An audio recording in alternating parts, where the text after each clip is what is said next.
Mtu ameguswa bega ameanguka tayari wewe unataka penalty kwa kuguswa bega.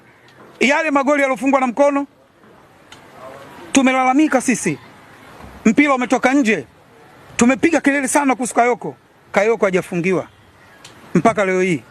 Elisasi amefungiwa kwa kosa la mechi moja tu, na hao wengine tunaosema makosa mengi sana wameyafanya. Sasa hii ndio muone ni namna gani Yanga anataka kuitisha TFF, anataka kuitisha bodi ya ligi, anataka kuitisha sasa mpaka serikali. Ili jambo hata serikali pia wanatakiwa waliangalie vizuri, wawe na umakini nalo sana. Inawezekana sisi tunasema labda ni mpira, kumbe watu wana mambo yao mengine, kwa sababu ukishaanza kusikia hivi maneno ya namna hii kwamba mtu afanye namna hii alafu hapa ndo mwisho wa mpira wa nchi hii, hivi wewe kweli nyinyi wazee watano si wa mkoa wa Dar es Salaam si 10 mnaweza mkavunja kabisa ligi ya nchi hii? Kwa uwezo gani au kwa vigezo vipi?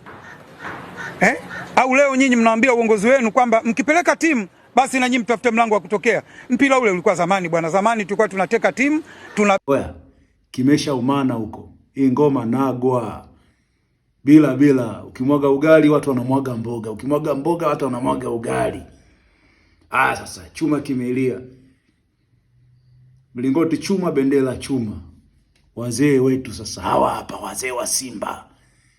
Sasa kama vipi kipigwe, tukutane wazee wa Simba na wazee wa Yanga.